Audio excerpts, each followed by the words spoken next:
The path to a happier, more profitable, more sustainable accounting firm, it is kind of all about like finding your next better client. And today I want to run you through an example of what I think is like a killer version of this. A client network that I can see a fast path to getting into in a space where you're solving pains that are both rare and for people who have money to pay for solutions. This is just going to be a super practical example. How you would build that network from scratch. There's going to be a bunch of crossovers to networks you could probably build, but I also want to get into why this is a particularly good one to help you as you assess what could make sense on your own journey. Buddy, this is going to be fun. Come on in, let's do it.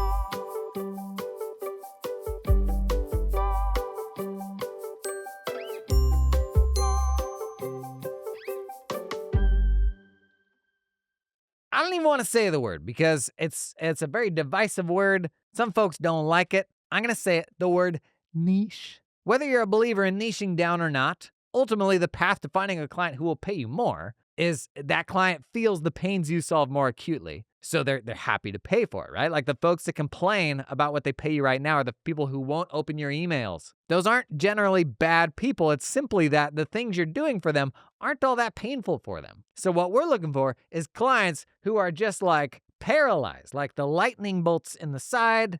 From a 1 to 10, this pain is a 10. And then you come in and they're like, take this duffel bag of cash. So we're looking for painful pains for people who have money to spend on the solution to that pain. But even better, if it's a rare pain, then we can be a rare solution provider, right? Like if there's 100 other providers doing the exact same thing, then there's a bunch of substitutes to us. So last week, maybe it was 2 weeks ago now, I'll put a link to this down in the show notes. I just brain dumped a whole bunch of different niche ideas on LinkedIn. And again, when it comes to niching, it's not about cutting bait and burning the ships and everything that you got. Niching down is literally just about the next one client we find. Can that be more profitable? And the only timeline where you go all dramatic and you like rebrand a firm around it and all that, the only timeline where you're ever going to do that is when you've got a bunch of these niche clients and they're way better than all your others. So you're like, well, this is kind of the only thing I want now. So we're literally just thinking one client ahead. Definitely like looking past that a bit to be like, would this make sense to do a bunch of these? But the reality is like you learn one client at a time. So I put out this graphic that's 26 niches for accounting firms. A few examples, boutique fitness studios, specialty food and supply e-commerce, independent film production companies, luxury yacht charter services.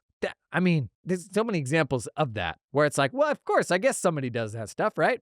Drone photography services for real estate, independent video game developers. Maybe that's a bad example on the having money to pay qualifier.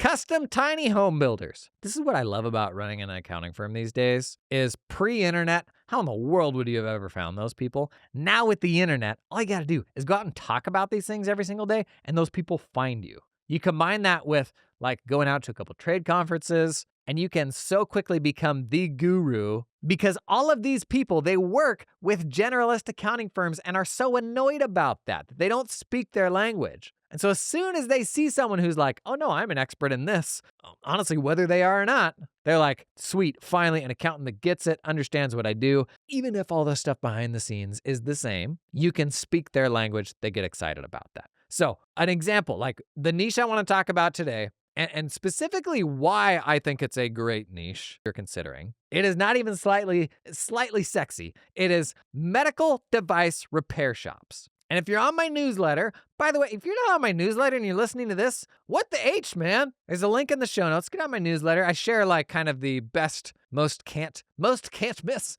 stuff. Also, I do like a lot of important announcements and all that I do over the newsletter because this podcast is kind of evergreen. Like I want somebody to listen to this 5 years ago, 5 years ago? 5 years from now and still get value from it. So the newsletter's like, I'm going to be in like 25 cities over the next 4 months. Am I going to be in yours? You got to be on the newsletter to find out. Anyways, I talked about this specialization in the newsletter a couple weeks back, but the more important thing is why is this a good specialization and how would I build it? So it's medical device repair shops. I didn't know that this was the thing. They're oftentimes led by what's called a biomedical equipment technician, a BMET. There's like a certification for this. Their customers are ambulatory surgery centers, are community hospitals that don't want to have their own in-house repair staff, but then also OEMs. So like the manufacturers of the stuff outsourcing warranty work. So some medical equipment goes sideways, the OEM will hire your shop to come and do those repairs so they don't have to. So these things are very common. There's over 6,000 of these repair shops in the US alone, and they bring in, on average, $1 to $8 million a year. And I love everything about this. Very common counter argument to niching down is like the TAM, the total addressable market, isn't big enough. There's 6,000 of these shops in the US alone. How many accounting firms do you think are set up to just serve this type of shop? Probably not many. There's got to be somebody. But these companies are doing $1 to $8 million a year. And I have no insider information on this. I got to think these things make money, right? Like these things have got to make good money. And so if I can be the tax shop, the back office for 50 of these $4 million a year little repair shops, I mean, what sort of firm are we talking about then? Let's say 2% of revenue.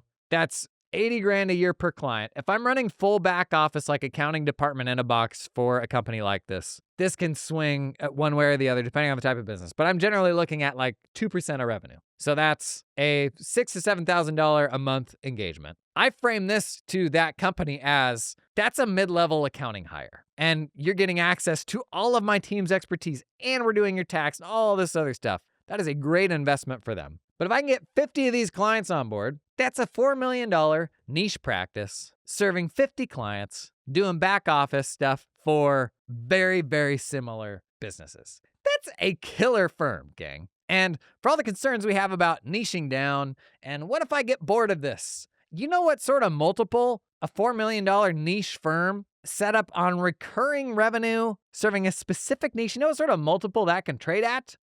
A good one. So the worst case scenario here, you get bored of it, you sell it. I probably wouldn't. I would probably just hire a higher level team that can come in and operate it. Today's episode is brought to you in part by TeamUp, who helps you directly hire talented accountants in the Philippines. But did you know that they can also help you hire an assistant? I feel like we just did an episode not that long ago. We did, about why you should have an assistant. Because if you want your team to learn the skill of delegation, buddy, all that learning, that starts at the top.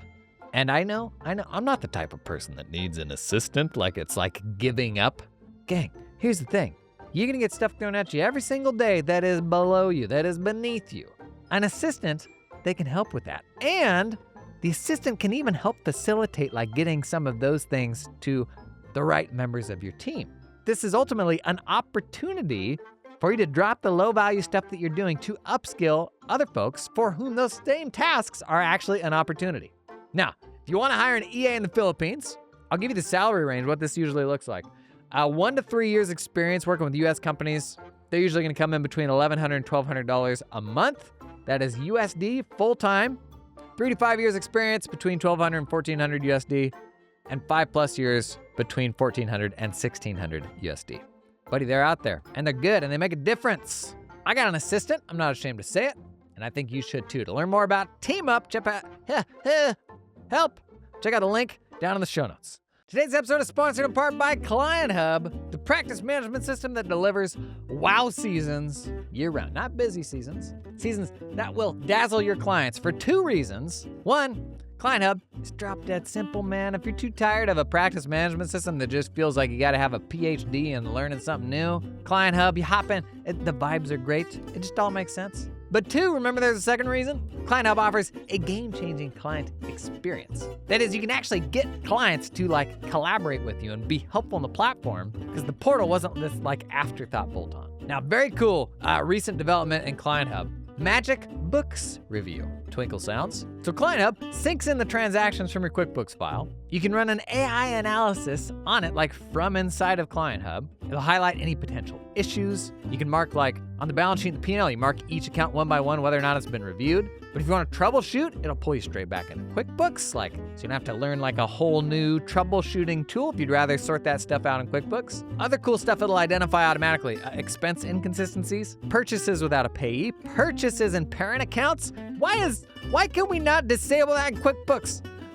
Large transactions, new accounts, new vendors, new customers. It's Magic Books Review. And inside of Client Hub. I think you might like it. Learn more about Client Hub. Check out the link down in the show notes.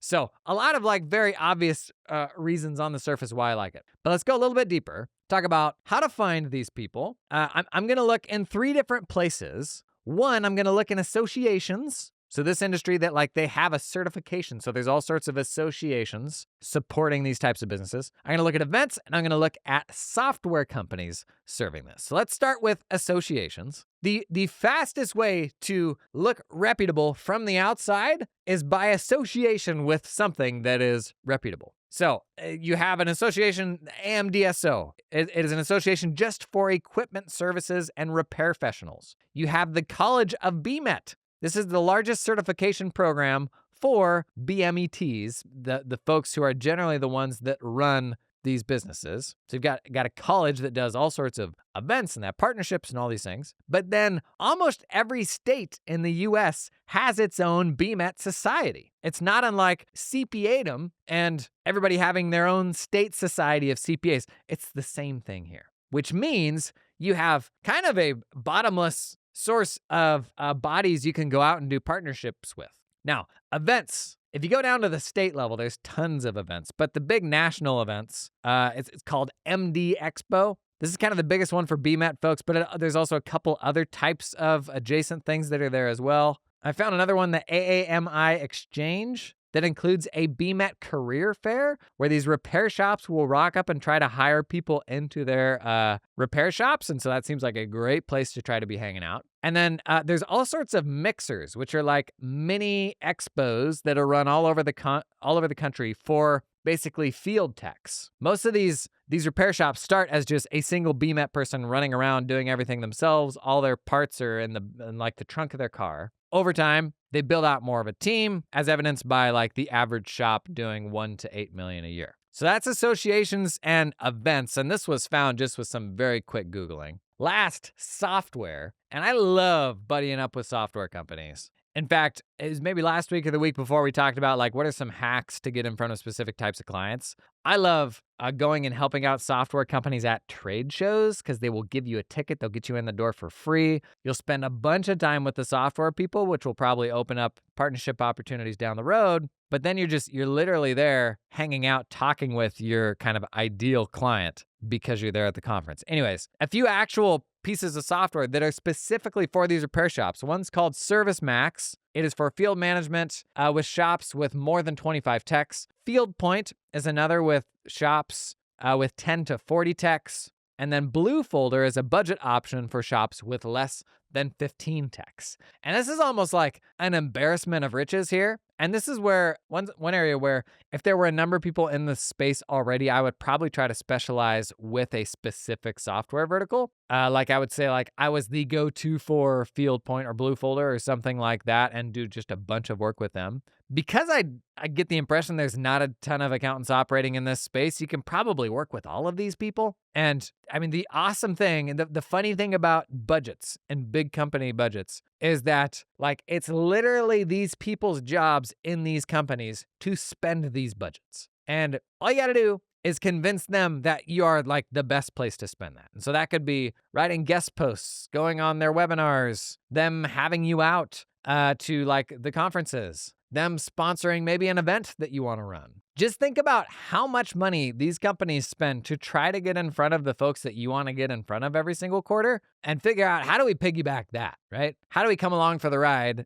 Because those are the same people that I want to be serving. Now, the blockers that we always have when we get a little bit afraid of getting more specific, well, I'm not an expert in that thing. I have no business going down that path. I don't care what it is. If you see something and it's interesting right now, you are a couple podcasts away from being more of an expert than the generalist firms that serve those people now. If you're looking at a space where there aren't specialized accounting firms, when that person comes to an accounting firm right now, the accounting firm's yeah, we could figure it out. Those people are not experts. And so that's the thing right now is it's so easy to become a quote unquote expert. That is no more than any generalist does about a category.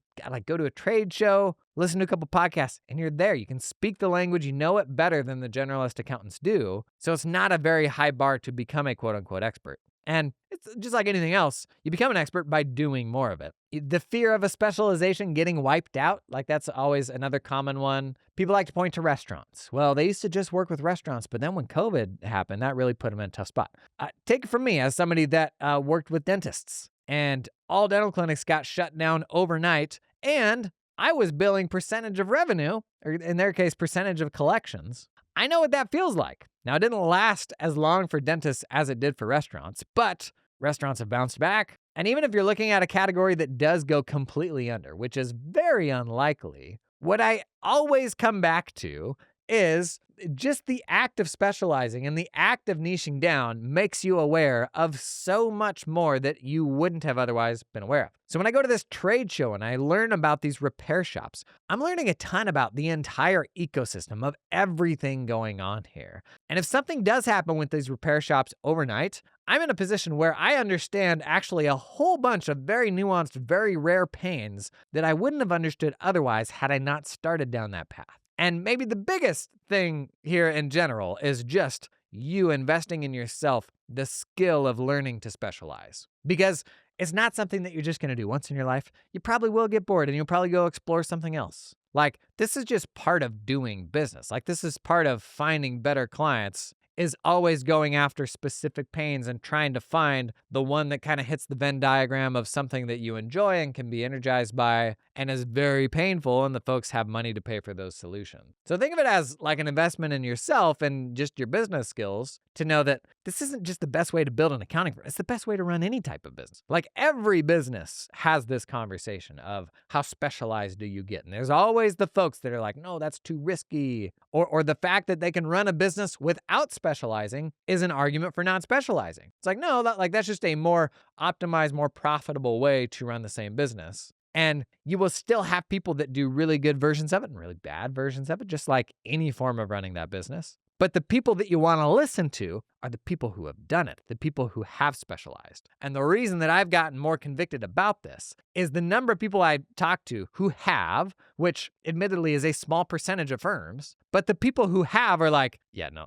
they don't get it. Like, we will never go back to running a firm the same way again. Like, once they've kind of been blue pilled, can never remember which way the pills go. Once they've experienced that, they're like, yeah, no, it's like very obvious. That's a no-brainer. That's just the best way to do it. But this one, I don't know. I was basically putting together a bunch of research for like just generating some ideas, looking a bit into each specialization to put together that list for social media a couple weeks ago. And this one's just, it seems like a slam dunk in so many ways. But then the more I thought about it, I'm like, why is this a slam dunk? That's probably worth digging into. If you're exploring a specialization, or even on the fence, you're thinking about it or blocked by anything, man, tell me about it. Like, post that down in the comments below. Or if you're even on the other side of this, where you've done a specialization and you have some insights to share that stuff also. The big enemy is inaction. That's the only way we don't learn, right? Is by not doing anything. And you, buddy, you got a lot to offer the world, okay? Don't hide it under a bushel basket. All right, see you in the next one.